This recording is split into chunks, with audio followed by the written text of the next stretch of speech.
Neste momento, Deus, através desta emissora, leva até você mais um programa de fé, com mensagens, hinos e orações a seu favor.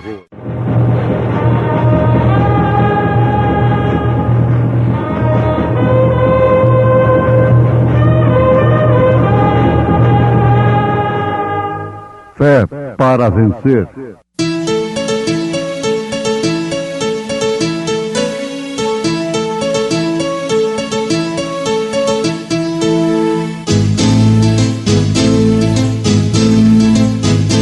Mensageiro, Deus enviou seu profeta, seu profeta é. Este som de alarido retumbando está, retumbando está. E as águias de Deus, e as águias de Deus, já voando estão, já voando estão. William Branham foi seu nome e Deus foi com ele, e Deus foi com ele. E a coluna de fogo sempre lhe seguiu, sempre lhe seguiu. a palavra ele pregou, a palavra ele pregou com fidelidade. Eu fui arrebatado em espírito no dia do Senhor, e ouvi detrás de mim uma grande voz, como de trombeta.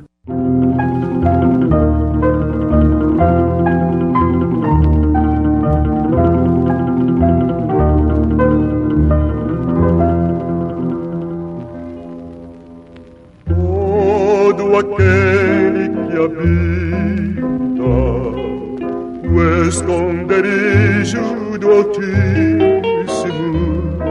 a sombra do Onipotente, alegre descansará.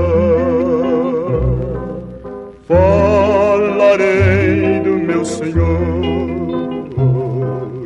Ele é o meu eterno Deus,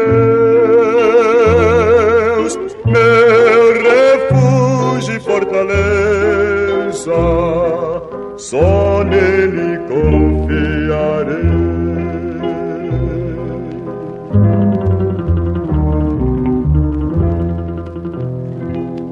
Do laço do passarinheiro o Senhor te livrará, também da peste perniciosa Ele te preservará. Com carinho e com ternura o meu Deus te abrigará,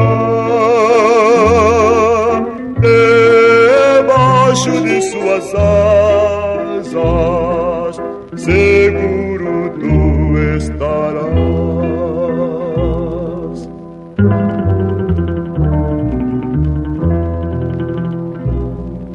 Nada temerás noturno, tampouco a flecha do hostil, pois 1000 cairão ao teu lado e à tua direita 10.000, porém não serás atingido, somente olhando verás a recompensa dos ímpios, que Deus lhes retribuirá.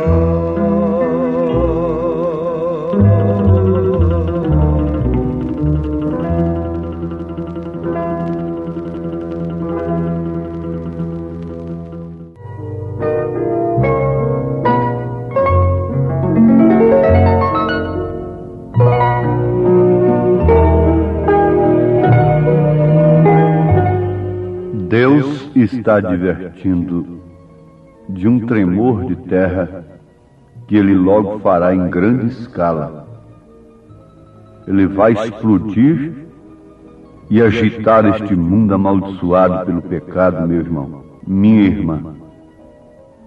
E há somente um lugar que pode resistir este choque. E este é no aprisco do Senhor Jesus. E eu quero suplicar-lhes, enquanto a misericórdia de Deus está disponível a vocês, que vocês deem toda a sua vida, sem qualquer reserva, a Jesus Cristo, quem, como fiel pastor, salvar-los-á e cuidará de vocês e apresentá-los-á sem qualquer culpa na glória com muitíssima alegria.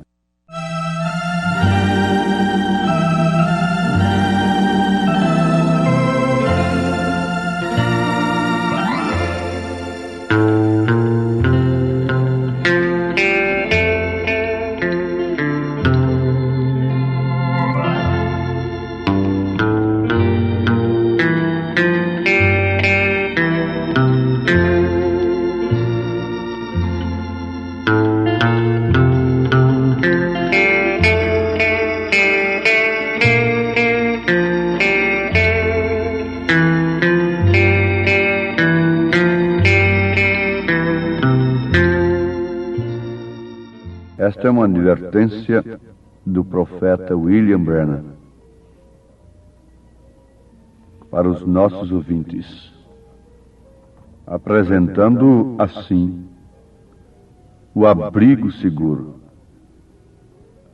No Salmo 91, Davi afirma que todo aquele que habita no esconderijo do Altíssimo, à sombra do Onipotente descansará.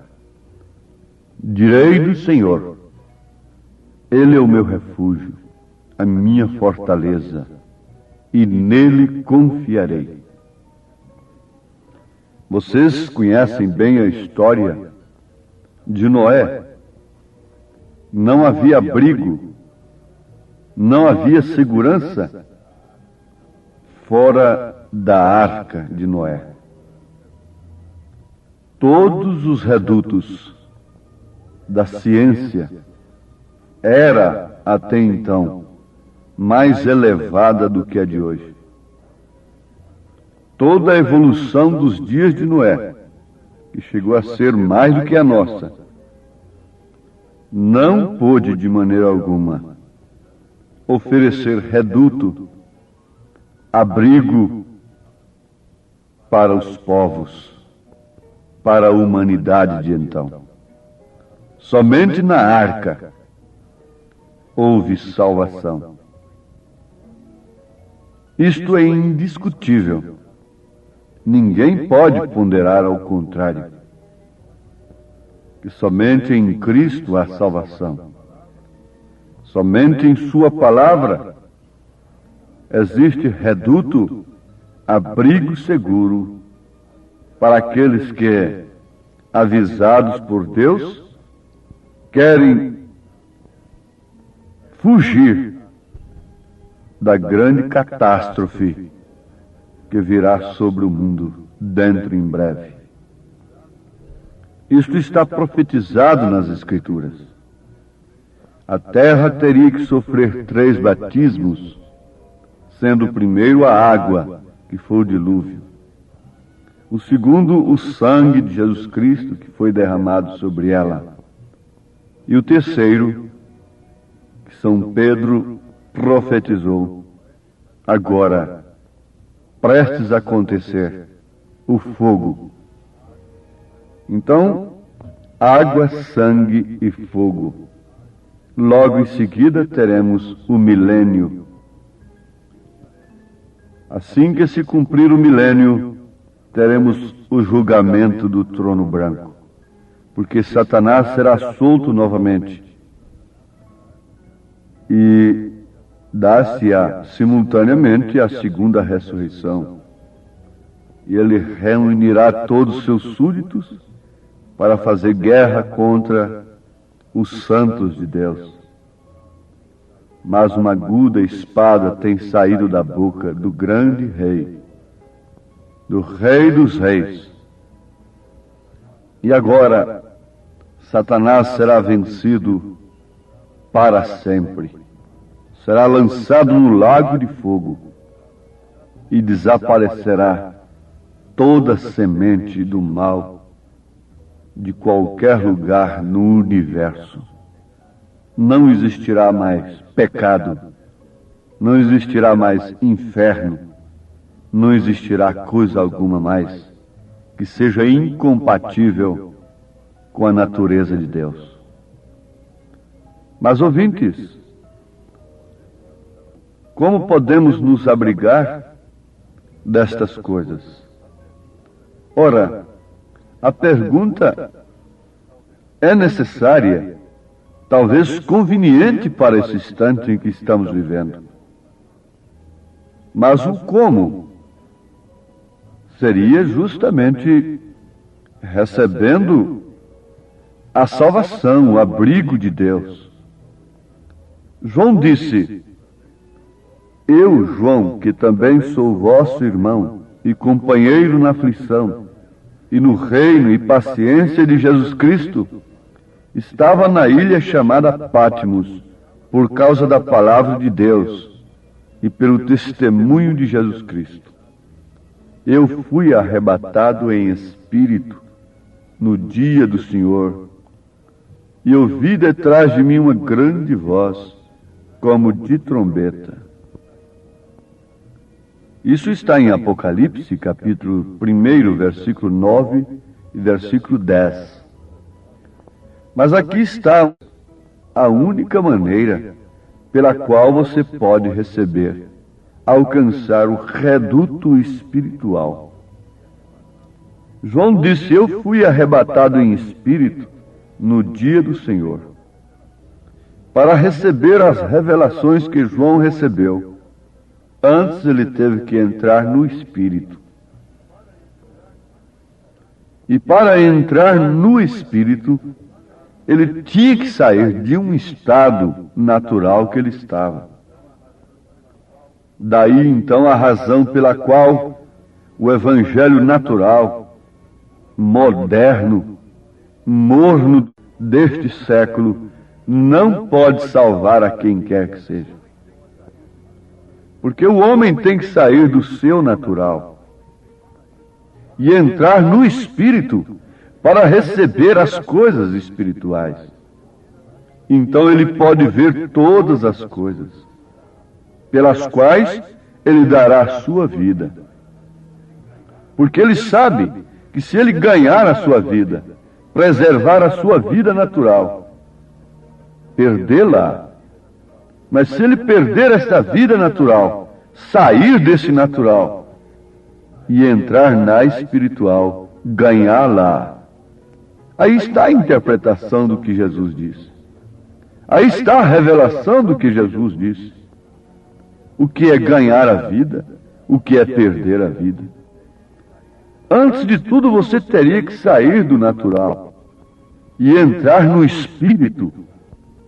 Mas antes de ver aquilo que Deus prometeu para os seus filhos, antes de ver isto em espírito, nem o homem, muito menos a mulher, podem dar suas vidas por tais coisas que eles nem sonham que existem. A pregação do Evangelho, o Evangelho que ouvimos, deve nos tirar. Porque Jesus está nesta era batendo na porta, ele está do lado de fora. E o convite é esse: saia. O anjo gritou: sai dela, povo meu, para não seres participantes dos seus pecados, para que não incorras também em seus castigos, em suas pragas. Se o homem não entrasse no espírito das coisas do mundo, ele não estaria dando a sua vida pelas coisas do mundo, como está dando. Se a mulher, antes de tudo, não saísse do natural e entrasse no espírito e não fosse absorvida por esse espírito licencioso do século, ela não poderia se expor como ela está exposta nesses dias, diante de toda a sociedade, diante da igreja e diante dos próprios filhos, da família, de um modo geral.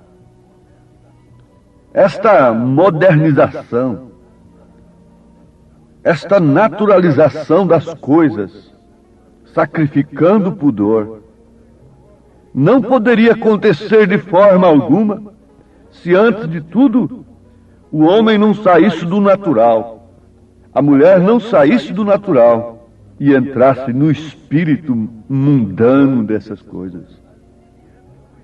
É necessário que se entre no espírito da coisa, porque caso contrário não viveremos aquilo. Estaríamos simplesmente manufaturando aquilo. Mas vejam como os homens e as mulheres estão vivendo aquilo, vivendo o espírito no qual eles estão batizados. Mas aqui está a mensagem espiritual do dia. João foi arrebatado em espírito para ver coisas que só podem ser vistas em espírito. Ele viu símbolos na verdade, mas agora podemos ver, não por enigma, mas podemos ver pelo Espírito Santo a revelação daqueles símbolos, quando Deus tem enviado o 7º anjo de Apocalipse, capítulo 10, versículo 7, com esta mensagem tremenda, revelando estes símbolos que João viu no Apocalipse. Agora, para receber as coisas do Espírito Santo, é necessário, antes de tudo, que você entre no Espírito Santo. Seja batizado no Espírito Santo. E o Espírito Santo não está ridicularizado. O Espírito Santo não está limitado a mostrar para uma pessoa que é batizada com ele, que tem bebido dele, somente uns dons carismáticos, somente uma língua estranha que nem a própria pessoa entende. Não. O Espírito Santo tem muito mais do que isso. O batismo do Espírito Santo é muito mais do que dons carismáticos. Vai muito além disso. Uma igreja menina, misturada como estava de Corinto, se satisfazia com isso e prontava aquela baderna que São Paulo repreendeu. Mas a igreja de Éfeso encarava isso de uma maneira diferente.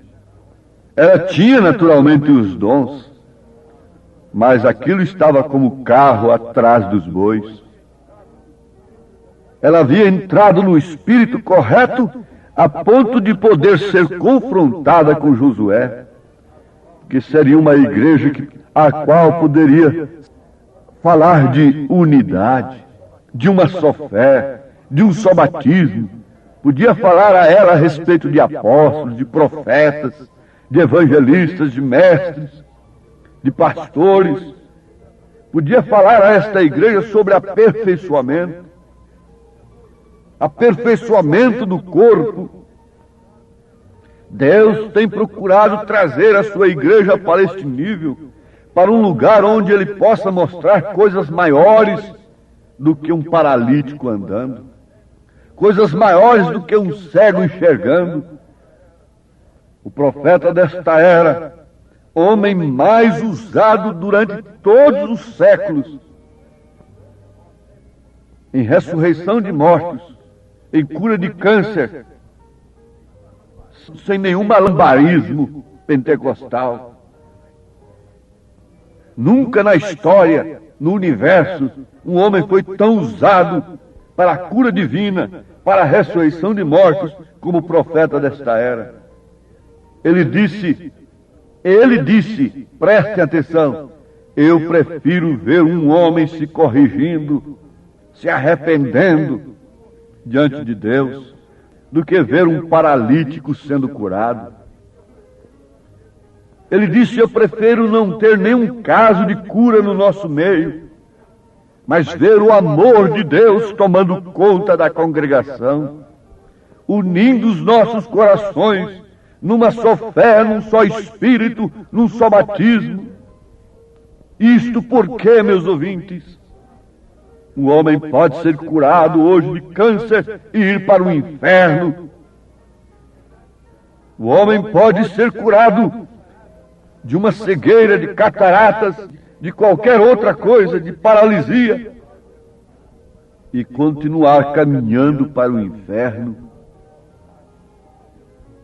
ao passo que seria muito melhor aquele paralítico continuar paralítico, continuar com a sua carne presa numa cadeira de roda, mas dizendo: eu sei que o meu Redentor vive. Como Jó na lepra, encerrado na lepra, parece que injustiçado pela razão, ali estava um homem injustiçado pela justiça divina. Mas ele disse: eu sei que o meu Redentor vive. Ele sabia coisas que somente o Espírito pode ensinar. E Jesus disse: o Espírito de verdade, o Espírito Santo, vos guiará em toda a verdade. Satanás pode ensinar línguas estranhas, o diabo pode imitar os dons, como Janes e Jambres resistiram a Moisés. Mas uma coisa ele não pode fazer, que o Espírito Santo faz, é levar o homem e a mulher a obedecer a palavra de Deus, fora de um espírito religioso bem entendido, fora de um espírito religioso, fora de um espírito manufaturado, mas obedecer, expor o sinal genuinamente, a vida de Cristo, seguir a Jesus Cristo com seu próprio coração, de uma maneira genuína e real e verdadeira, vendo as coisas que hão de vir e dando a sua vida por elas.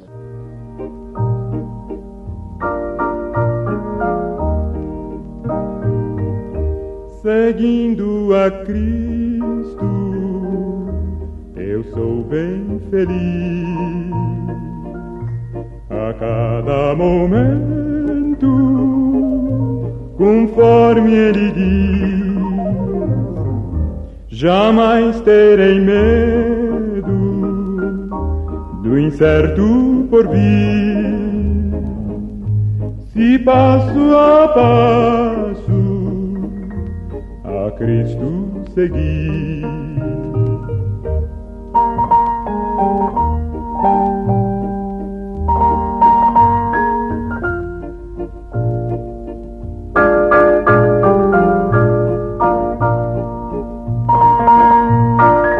Mas o que é espiritual discerne bem tudo, e ele de ninguém é discernido, porque quem conheceu a mente do Senhor para que possa instruí-lo? Mas nós temos a mente de Cristo. Seguindo a Cristo, eu sou bem. Entre no Espírito por um minuto e diga: Senhor, deixa-me ver as coisas futuras como um verdadeiro herdeiro do reino dos céus. E assim então eu darei minha vida por esta fortuna, por esta herança adquirida pelo sangue de Jesus Cristo. Amém. Obrigado a todos por ter parado nesta quinta-feira maravilhosa para ouvir o programa Fé para Vencer. Este programa é o programa da Igreja Evangélica, o Tabernáculo da Fé, uma igreja que ama você, localizada ali no Novo Gama, o bairro Pedregal, na quadra 479, lote 16. Ali fica ali no bairro Pedregal, aos fundos do supermercado da mamãe. Leve sua família. Amanhã, sexta-feira, grande culto teremos ali de pregação, ensino da palavra de Deus às 19 horas. Todos os nossos cultos, nossas programações são divulgadas através de nossa página na internet. Acesse a nossa página tabernaculodafebrasilia.org.br. Você assistirá todos os nossos cultos, programas de rádio. Isto é bênção para você. Mas esteja lá na igreja ao vivo com toda a sua família. É bom ter você ali, viu? Ali no Novo Gama, em torno de Brasília, na quadra 479, lote 16, bairro Pedregal, ali no Novo Gama. Em Taguatinga Norte, fica na CNF 1, setor F Norte, Taguatinga Norte, ali no subsolo do edifício Praia Mar. Os nossos cultos em Taguatinga são todas as terças-feiras às 19 horas e aos sábados às 18 horas. Não percam, participem, Deus tem uma bênção para você. Não desligue seu rádio, temos mais meia hora de programação, Fé para Vencer ao seu favor.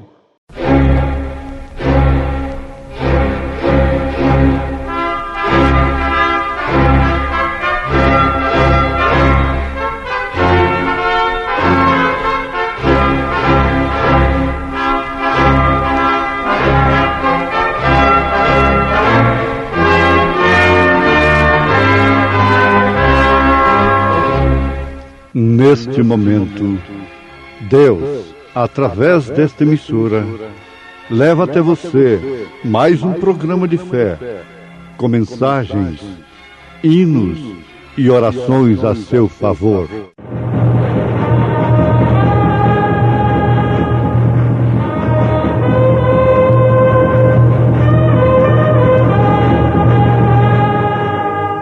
Fé para vencer. Somente crer, somente crer, tudo é possível, somente crer, somente crer, somente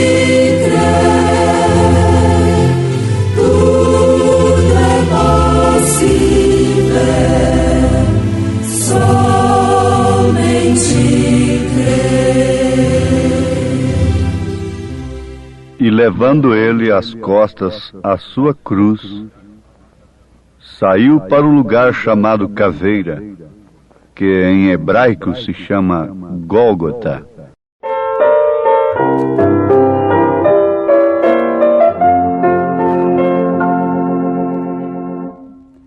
Amigo, considera grande dor quando na cruz sofreu teu Salvador, e no madeiro a maldição levou, trazendo salvação ao pecador. Olha pro Gólgota, a cruz do Gólgota, pro Salvador que ali por nós morreu.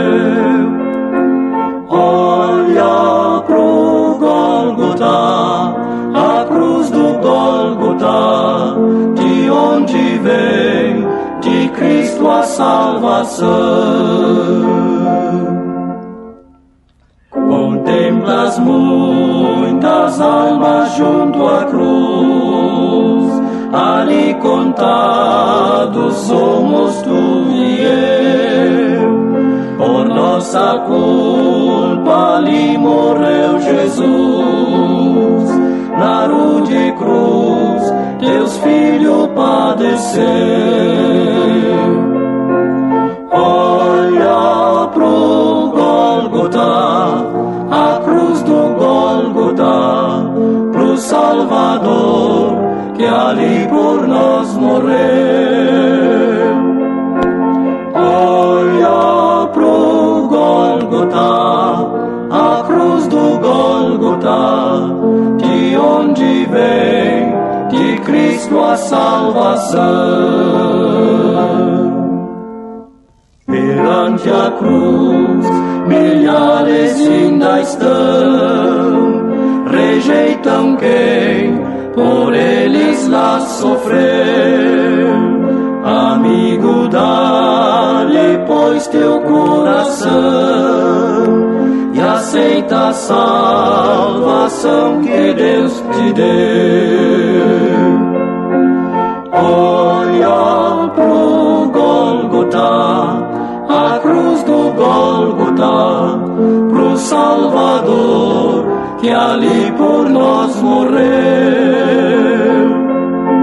Olha pro Gólgota, a cruz do Gólgota, de onde vem de Cristo a salvação.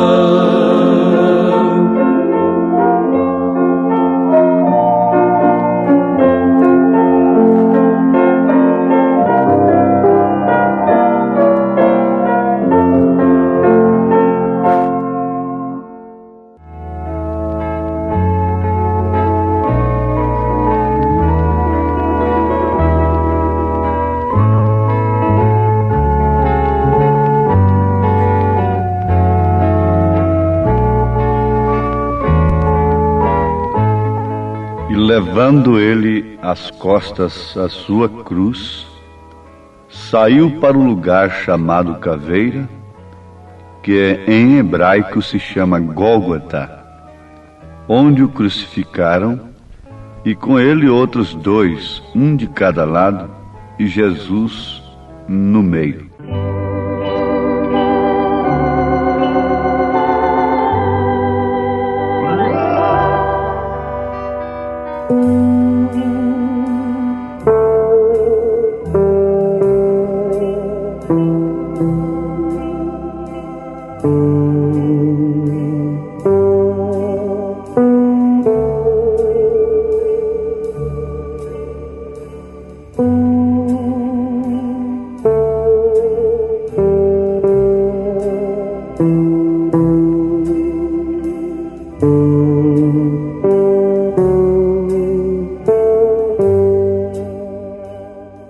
Ouvintes preciosos, filhos de Deus, nós encontramos nas Escrituras o quadro perfeito da aniquilação do próprio Deus, que, sendo em forma de Deus, não teve usurpação ser igual a Deus, mas humilhou-se até a morte e morte de cruz. É muito conhecido este quadro, que por sinal deixa todo mundo inexcusável. O crucifixo está espalhado por toda a terra, em todos os lugares, para homens e mulheres, pagãos e chamados cristãos, saberem que Cristo morreu, tomou sobre si a cruz, sabendo que o que lhe causou maior peso não foi propriamente a cruz em si, mas sim os nossos pecados. Os meus pecados, os nossos pecados, fizeram com que ele suasse sangue antes mesmo de arcar com a cruz. Porque ele não tinha pecado. Quase 800 anos antes, o profeta Isaías houvera vaticinado que ele tomou sobre si as nossas iniquidades. Agora, não seria uma coisa voluntária se nós continuássemos pecando? E para o pecado voluntário não existe, não resta oblação, o que quer dizer não resta sacrifício. Se nós nos chamamos a nós mesmos de cristãos, e comemoramos a morte de Jesus Cristo e continuamos pecando, então estamos cometendo pecado voluntário. E a Bíblia diz que aquele que peca voluntariamente não tem perdão. Isto é verdade, porque está fazendo conscientemente. Em Hebreus capítulo 10, versículo 26, porque se pecarmos voluntariamente, depois de termos recebido o conhecimento da verdade, já não resta mais sacrifício pelos pecados, mas uma certa expectação horrível de juízo e ardor de fogo que há de devorar os adversários. O homem se põe como adversário de Deus. Ele quer Deus em história. Ele quer comemorar Deus em história. Quer um Deus teórico, histórico, mas ele não quer encarar a Deus como ele é. Naquele mesmo quadro, lá naquele cenário do Calvário, nós encontramos dois homens crucificados ao lado de Cristo, sofrendo as mesmas dores, fisicamente falando. E um deles reconhecendo que merecia aquilo, mas que Jesus não. Enquanto o outro dizia, bom, se ele é Deus, então que salve-se a si mesmo e nos desça daqui, faça alguma coisa por nós. Aqueles dois ladrões crucificados aos lados de Cristo, uma à esquerda, outra à direita, significam, respectivamente, as duas classes de pessoas que temos na Terra. Porque só existem duas classes de pessoas, uma salva e outra perdida. Não existe meio termo. Um porque é bonzinho, isso, aquilo, outro. Não. Duas classes apenas. Só existem duas religiões, uma verdadeira e outra falsa. E uma é justamente esta que está levando o homem a dizer que Deus é um bom pai, e que Ele é poderoso, e que pode nos salvar. Ora, todo mundo está crucificado.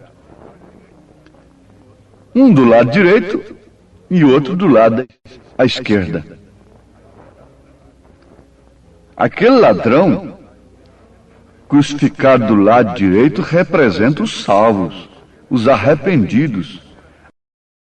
Representa aquelas pessoas que não vão para um suposto purgatório, que não vão para uma suposta reencarnação, coisas incompatíveis com o princípio bíblico e com o real significado da morte de Jesus Cristo. Se nós cremos na morte de Jesus, por que então admitirmos outros meios de salvação após a morte? Jesus disse para aquele ladrão arrependido, hoje mesmo estarás comigo no paraíso. Não tinha nenhum processo para ele depois da morte. E o outro pereceu. Indubitavelmente não há meio depois da morte. Há sim uma expectação, ou esta expectação que o homem vive hoje. Ele não pode encarar a morte, ele não pode pensar na morte. Essa mulher tão vaidosa como é, fala para ela sobre a morte. Ela tem temor. Isto é certo. Agora, São Paulo disse, já estou crucificado com Cristo, e vivo não mais eu, mas Cristo vive em mim, e a vida que agora vivo na carne, vivo-a na fé do Filho de Deus, o qual me amou e se entregou a si mesmo por mim. Não aniquila a graça de Deus, porque se a justiça provém da lei, segue-se que Cristo morreu debalde. Se a justiça procede da lei, se a justiça procede de outros métodos, de outros recursos de salvação, Então quer dizer que Cristo morreu debalde, em vão. E para que então comemorar a sua morte? A estas alturas, não adianta você, nós como cristãos, estarmos aí penalizados com a morte de Jesus Cristo, deixando disto ou daquilo em um determinado dia, uma determinada semana. Isso é uma hipocrisia. Não, isto é uma mesa, diz o profeta Isaías, cheia de vômitos diante de Deus, essas solenidades. A essas alturas, Deus quer saber é de outra coisa muito diferente. Deus está olhando é para quem? Para a pessoa que o sacrifício de Jesus Cristo tenha operado em sua vida. A estas alturas, o Senhor está olhando é para quem está crucificado com Cristo e que tem morrido para o mundo. Nós deveríamos pensar hoje é na nossa crucificação, porque Jesus não está crucificado mais. Ele ressuscitou ao terceiro dia. Ele não quer saber de uma história. Ele não se leva por isso que os homens se levam, porque comemorarem sacrifícios, eventos, heroísmos de heróis do passado, memórias destas coisas. Não, Deus não é assim. Jesus Cristo está tão vivo, o quanto ele estava antes da morte. Agora, você pode dizer com São Paulo, estou crucificado com Cristo? Mas em que sentido? É para que a vida que você vive agora na carne, bem entendido, na carne, você possa vivê-la na fé do Filho de Deus, não da fé da tal igreja, da tal denominação, da tal tradição, do papai, da mamãe, da vovó, do bisavô, mas na fé do Filho de Deus. A vida que vivo agora. Não é a tradição que eu tenho agora. Não é a religião que eu tenho agora. Paulo está dizendo, mas é a vida que eu vivo agora. Se isto não é assim, então debalde foi a morte de Jesus. Jesus Cristo é o Verbo. O Verbo é a palavra é Cristo. Agora, crucificaram a Cristo há quase 2000 anos atrás. Religiosos, homens religiosos, tradicionais crucificaram a Cristo. E todo mundo diz, que homens maus, que perversos.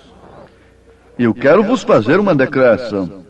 Um sacerdote daquele tinha vida muito mais pia, mais reta, mais justa do que a maioria dos sacerdotes que estão hoje comemorando a morte de Jesus Cristo. E eles crucificaram a Cristo. E este século crucificou a Cristo novamente, porque Cristo é a palavra. No princípio era o Verbo, e o Verbo estava com Deus, e o Verbo era Deus. O Verbo é a palavra. É uma palavra que expressa um pensamento. Antes de ser uma palavra, é um pensamento. E isso estava na mente, no pensamento de Deus, esse sacrifício. Por isso, o Cordeiro foi sacrificado desde antes da fundação do mundo. Porque Deus não tem passado. Ele não tem futuro. Deus é eterno, é infinito. Ele não é apanhado de surpresa. Não foi um recurso que ele inventou de última hora para salvar a sua criatura máxima, o homem. Não. O Cordeiro foi crucificado desde antes da fundação do mundo. Agora ele sabe, e todos que têm a revelação divina sabem perfeitamente que ele é a palavra. Jesus Cristo é a palavra, é o Verbo que se encarnou para expressar os atributos de Deus. Atributos de Salvador, de curador, de libertador. Mas o que acontece agora em 1963? Ele foi crucificado novamente. Quando o sétimo anjo de Apocalipse, capítulo 10, versículo 7, Elias, prometido em Malaquias 4, versículos 5 e 6, revelou os selos, os 7 selos do Apocalipse. Todas as denominações, as religiões que viviam buscando o profeta daqui para ali, por causa de curas, por causa daquele grande ministério de poder, fizeram justamente como eles fizeram lá em São João 6, quando Jesus disse: aquele que não comer da minha carne e não beber do meu sangue, não tem parte comigo. Eles fizeram a mesma coisa. Eles crucificaram novamente o Filho de Deus, rejeitando a palavra, está rejeitando a Deus. Jesus disse: aquele que rejeita a vós, a mim me rejeita. Rejeitar o profeta de Deus é rejeitar a Cristo, é crucificá-lo novamente. Agora, o que aconteceu depois que o crucificaram? Eles continuaram em suas tradições religiosas. O mesmo está acontecendo agora. É a mesma coisa. Mas tem uma coisa: depois que eles crucificaram a Cristo, eles não viram-no mais. Eles só viam Deus através de suas tradições. É o mesmo agora. Mas quem tem aceito esta mensagem, a mensagem do profeta desta era, vê a Bíblia de uma forma diferente. As mulheres veem a palavra de Deus de uma forma diferente. Os homens veem a palavra de uma forma diferente. Por quê? Jesus não apareceu mais para aqueles que o crucificaram.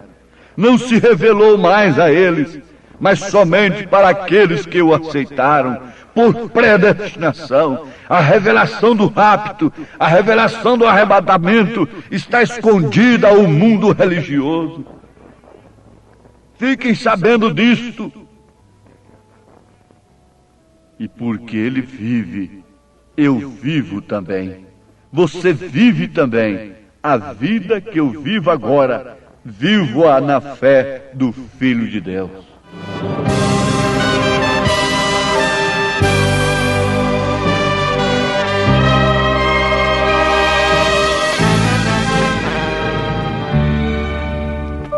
Deus enviou seu Filho amado pra me salvar e perdoar. Na cruz morreu por meus pecados, mas ressurgiu e vivo como Pai. Porque é impossível que os que já uma vez foram iluminados e provaram o dom celestial e se fizeram participantes do Espírito Santo e provaram a boa palavra de Deus e as virtudes do século futuro e recaíram, sejam outra vez renovados para arrependimento, pois assim quanto a eles, de novo crucificaram o Filho de Deus e o expõem ao vitupério. Eu sei que minha vida está nas mãos de meu Jesus. Ouvintes, assim está o mundo religioso, que provou das mensagens da era passada, do dom celestial, agora crucificando a Cristo novamente. Não crucifique Atos 2:38. Venha ser batizado em nome do Senhor Jesus Cristo, para a remissão dos seus pecados. Amém. Gente preciosa, agradecemos a todos por ter parado para ouvir o programa Fé para Vencer. É um programa produzido com muito amor, com muito carinho, pensando em você. Convidamos a você e toda a sua família a participar conosco de nossos maravilhosos cultos de bênçãos que temos aqui em Brasília. A nossa igreja ali no Novo Gama, o bairro Pedregal, na quadra 479, lote 16, ali no Novo Gama, em torno de Brasília, ali próximo ao Gama, né? Do outro lado está o Novo Gama. A nossa igreja fica ali no bairro Pedregal, na quadra 479, lote 16. Não perca, não deixe de participar, de estar conosco ali, participando, adorando e louvando o grande e santo nome de Jesus Cristo, que é bênção para todos nós. Amanhã, sexta-feira, às 19 horas, culto de ensino e estudo da Palavra de Deus. E domingo, 8 horas da manhã, escola bíblica dominical. Domingo, às 18 horas, o grande culto da noite. Leve sua família ali na quadra 479, lote 16, no Novo Gama, bairro Pedregal, viu? Em Taguatinga Norte, está na CNF 1, setor F Norte, Taguatinga Norte. Fica ali no subsolo do edifício Praia Mar, aos fundos do supermercado Caprichoso. Todas as terças-feiras às 19 horas e aos sábados às 18 horas. Grandes bênçãos, cultos abençoados temos ali. Não deixe de estar conosco, presente ali com toda a sua família. É bênção para você. Deus os abençoe. Tenham todos um bom dia, uma boa tarde na paz do Senhor Jesus. E amanhã estaremos de volta aqui com mais uma programação de Fé para Vencer. Abraço, Deus os abençoe.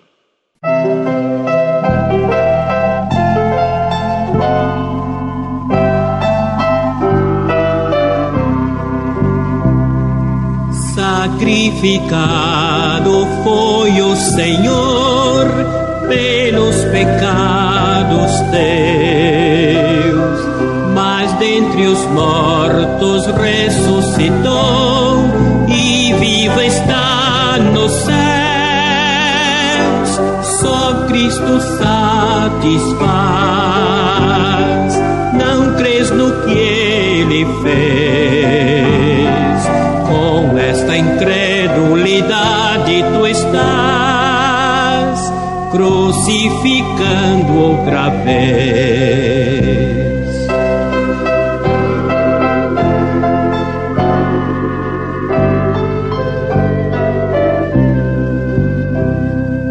O pecador que a Cristo não tem, já condenado está. E quando for sem Deus para o além, o céu não herdará. Só Cristo satisfaz. Não crês no que Ele fez? Com essa incredulidade tu estás crucificando outra vez.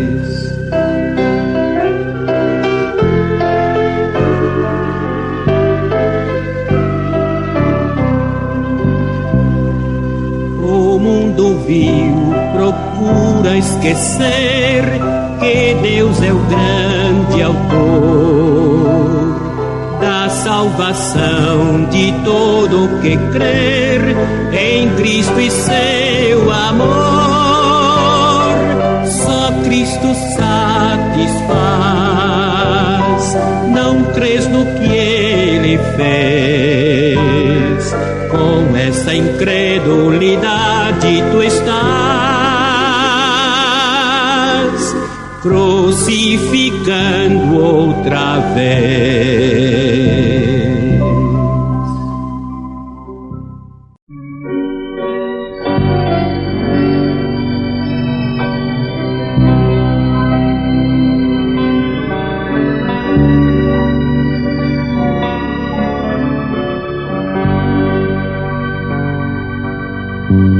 Minha alma veio pra resgatar, o bom Jesus do céu baixou, e em meio do negror do mar, sua graça me salvou. Sim, foi Jesus, sim, foi Jesus, que com seu braço me amparou. Não vivo em trevas, vivo em luz. Sim, foi Jesus quem me salvou. Antes de abrir meu coração, por longo tempo me chamou, mas quando ouvi eu aceitei, sua graça me salvou. Sim, foi Jesus, sim, foi Jesus, que com seu braço me amparou. Não vivo em trevas, vivo em luz. Sim, foi Jesus quem me salvou.